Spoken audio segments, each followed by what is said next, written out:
Anonymous. The earliest Vedas, the holy texts or books of divine knowledge, are usually given a date at least as early as 1400 BC. Spiritual activity was the most characteristic trait of the Hindus. Spiritual activity was the most characteristic trait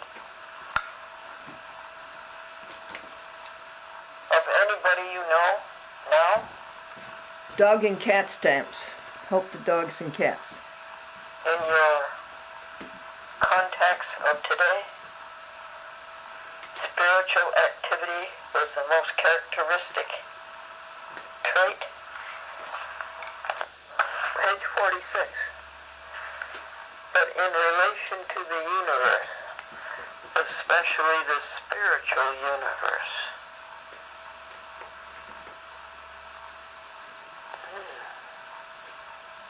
they are one. The universe and the spiritual universe is the same thing. Yeah. Ethical and benevolent. Ethical and benevolent.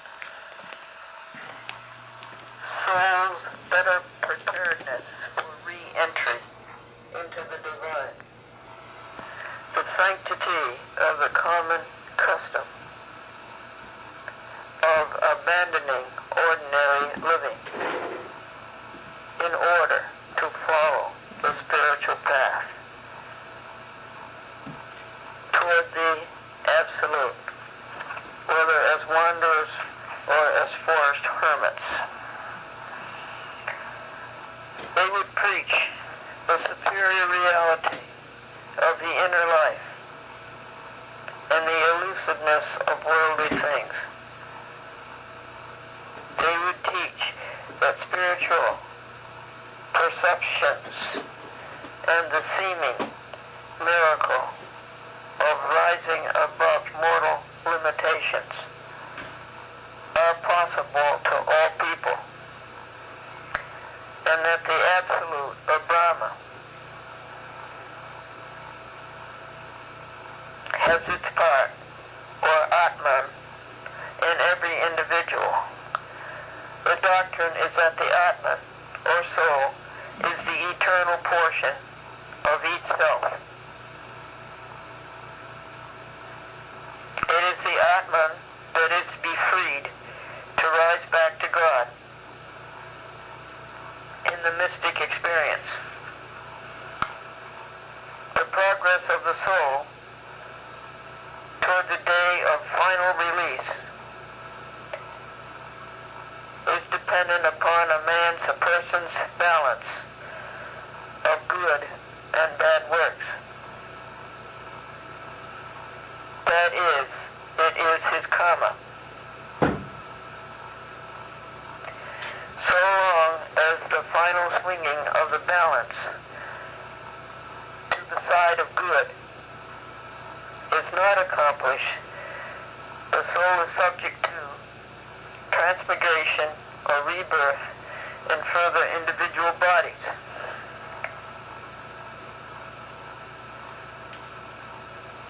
Aspiring to union with the divine, souls craving return to their true home, the Brahman Absolute, the ocean of spirit.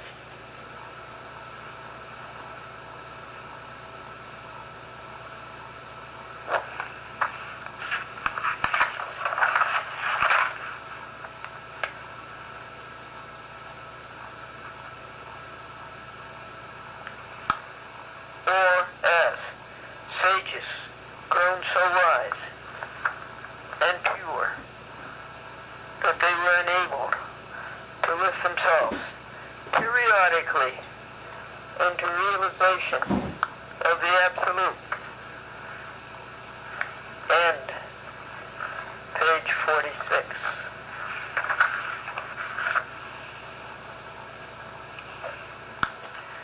'47 is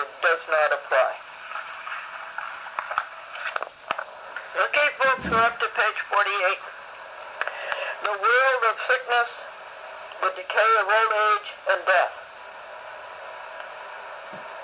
If the wise man said it should be possible to keep the young Buddha ignorant of the existence in the world of sickness, the decay of old age, and death.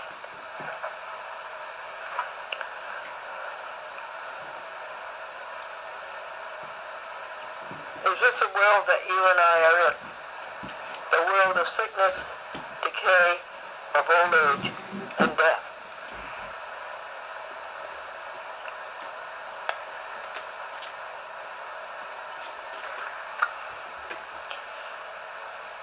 That his youth should be spent where no signs of the world's evil would come before his eyes. Not a bad idea. The fate of hunted animals that first uncovered the spring of compassion within him.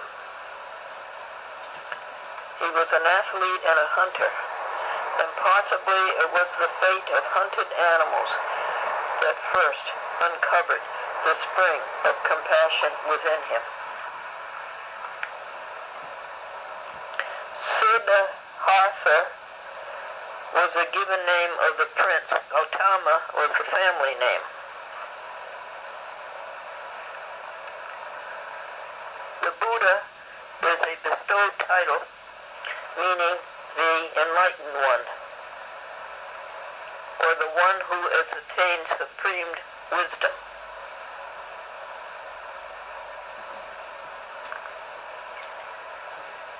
Complete detachment from the world is implied. The Blessed One, the Master, the Lord Buddha.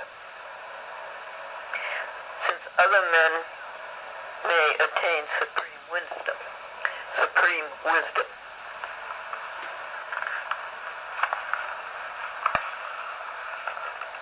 Let's go on. Page 49.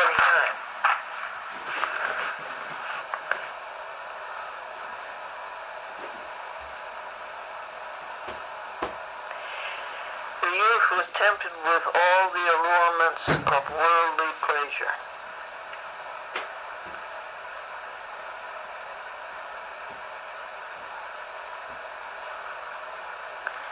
Aesthetic preference,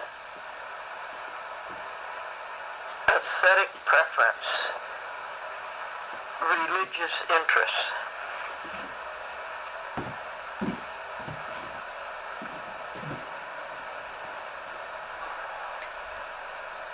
And the youth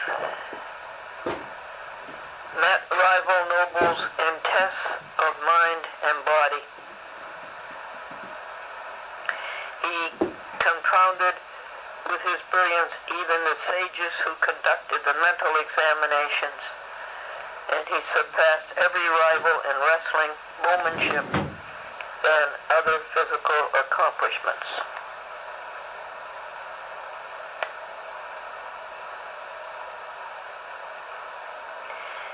Meditative.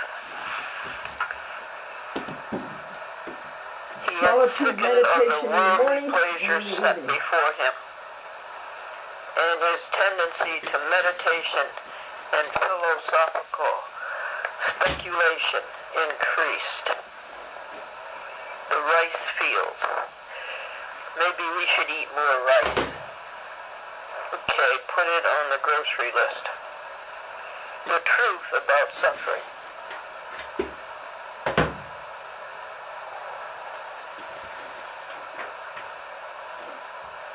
Open our eyes to the truth about suffering. Open our eyes that we may see glimpses of truth thou hast for me.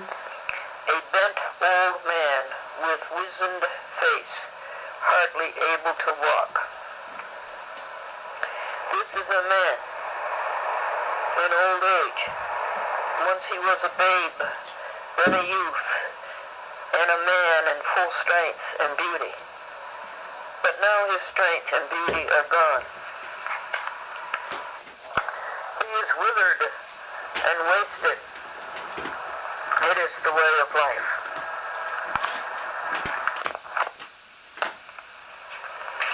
How is it possible? Sid asked. To take pleasure in life that inevitably ends, thus in decay. The pensiveness I know. You? and moodiness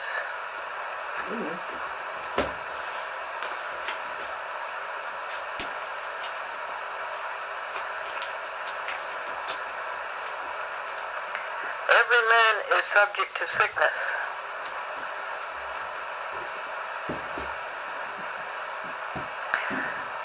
This one, it is death. He has been taken from those he loved and from his home. His life is ended. Thenceforth, he could only ponder the riddle of men living sensually, carelessly, heedlessly, in a world teeming with sickness, decay, and the evidences of death.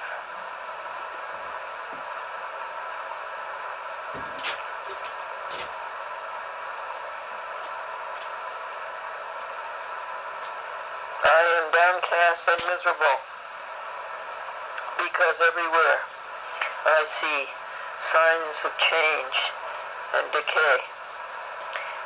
Men grow old, sicken, and die. I can only seek to free mankind from this cycle of suffering.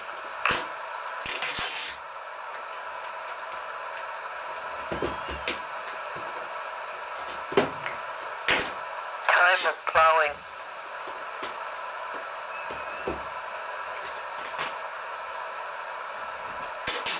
Serfs, toiling. When he was distressed in mind because they labored pitifully, and again because the oxen strained and struggled under the lash and the goad. That's so mean. Thus his education of misery was complete. I hate it. This TV station would take 4.5 hours on one VHS. 4 weeks on one VHS.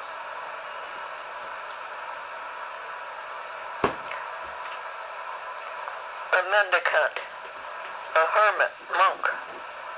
He wore the simple robe of a religious order and carried a begging bowl. His eyes were clear and untroubled, his face serene and restful. Who is this man of so great dignity who is at peace? China answered, this is a religious brother, an ascetic, who has renounced the world. He has no desires, for he gains his food by begging. He knows nothing of wealth, or ambition, or fetters. He gives his life to solitude and to seeking enlightenment.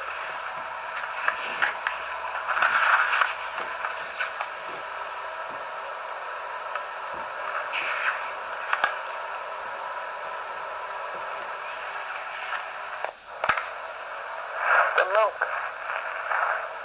entered into converse with the young man, telling him that there is a way out of the evils of the world, a way of peace, a path to nirvana.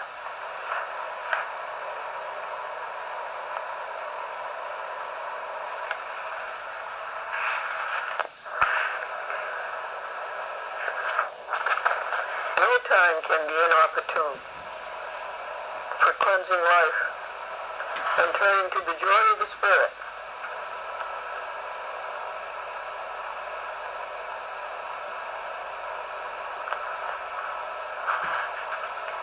When he returned to the palace, he knew that he too must become one of the homeless seekers for enlightenment.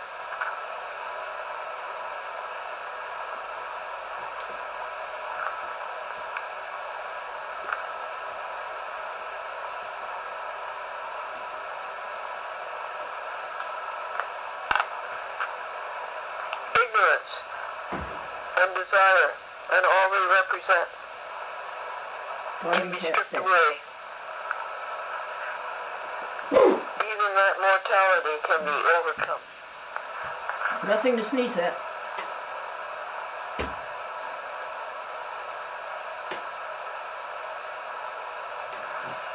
And that he now saw the way of wisdom.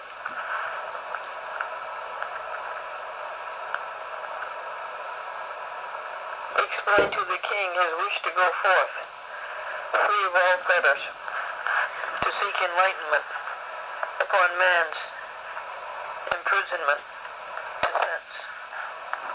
I desire but 4 boons: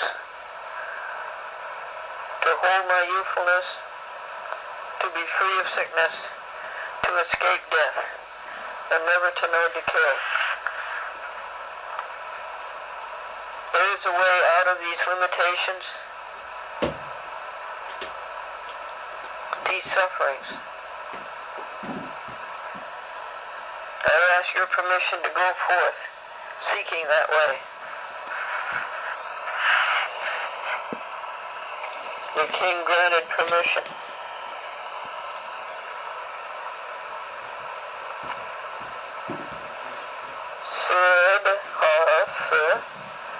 Was a man of great beauty,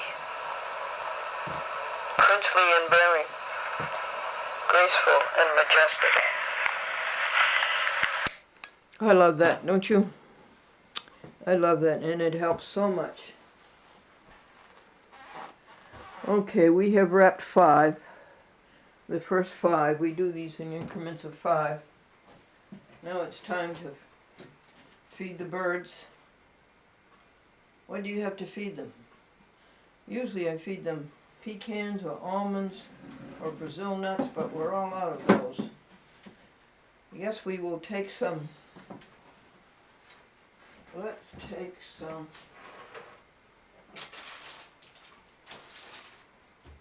Let's take some of these rolls.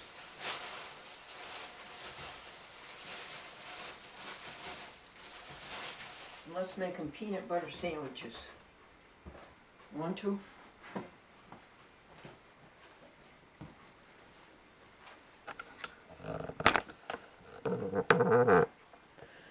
Let's make them peanut butter sandwiches.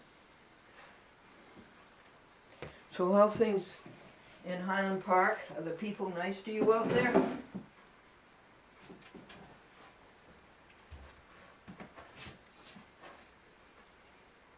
Now, Brother Lawrence would say, folks, you stayed to task. You stayed to task, we did that. Feed the birds and the squirrels.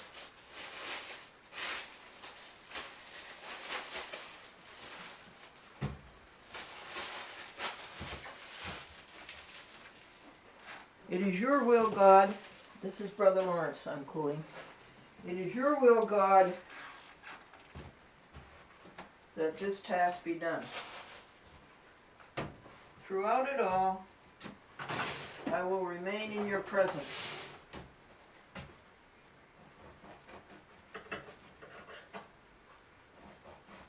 God, you were with me during this endeavor of my hands.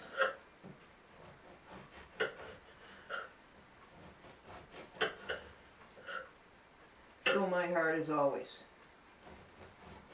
That is a great prayer. Brother Lawrence was a monk in the 1600s in Paris, the Barefoot Carmelite order, and he practiced the presence of God. And he was good at it. He was a lowly scullion in the kitchen, but with all of the commotion in the kitchen, he was able to be with God as peacefully as during his time of prayer. There's the first peanut butter sandwich. And we better make it into quarters.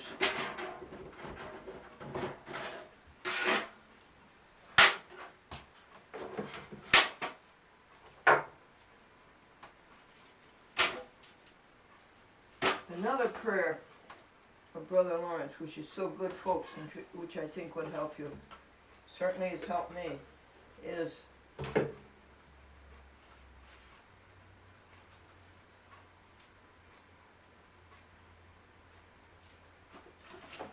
he said we should school ourselves to pause, if only for a moment,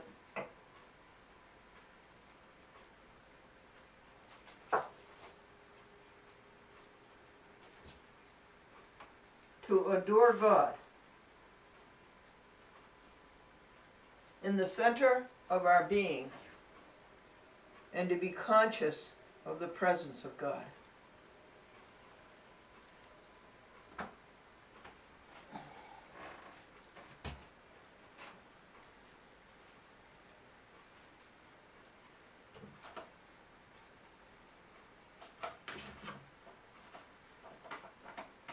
How many sandwiches should we make them? They look good. They look good. I'm fasting until 5 o'clock, but I would like to eat one of these.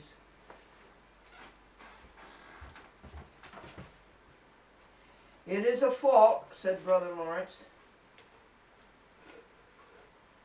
to overlook this pausing in our affairs, to adore God in the depths of our souls.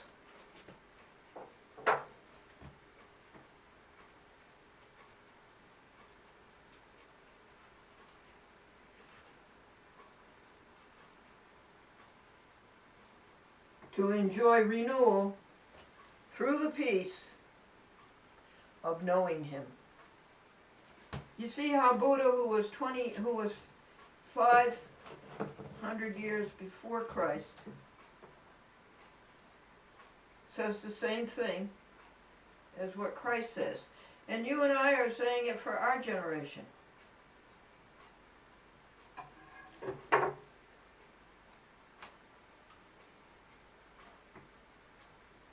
There. Thank you, Price Chopper Supermarket, for the leftover bread that you gave the church and the church gave me.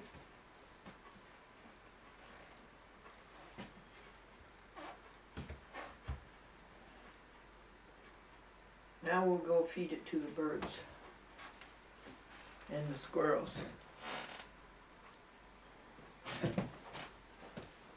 And at night we feed the skunks.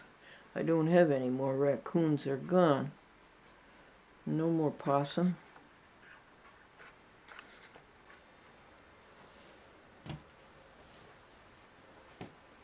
I'll be right back, folks. I'm going to bring in the dishes from last night.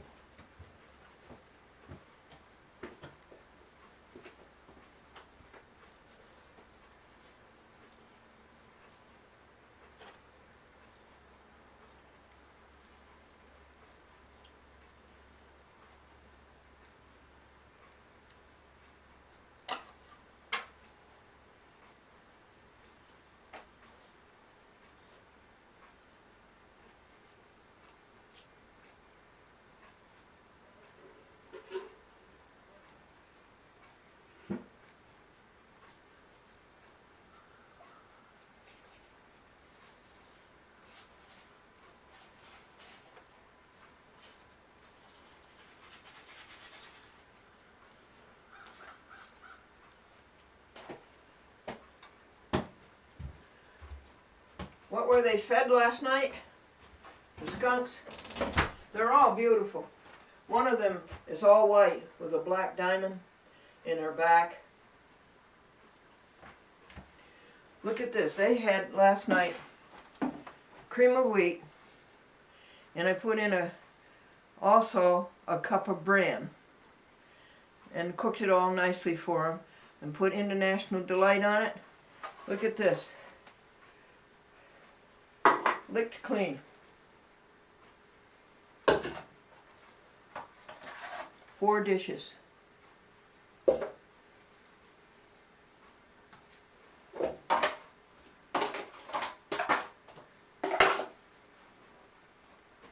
All creatures of our God and King, lift up your hearts and let us sing. Just be kind, stop the cruel. Thou cows and pigs, leave them alone. The horses, hens, and turkeys too. Just be kind. One with God, stop the cruel.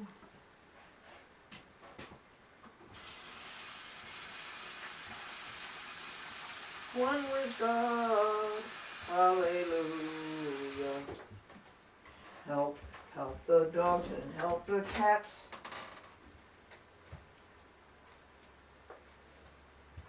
Help the fawn and little deer. Feed the animals in the woods. Share with them all your goods. Just be kind, stop the cruel. One with God, hallelujah. That's St. Francis's song.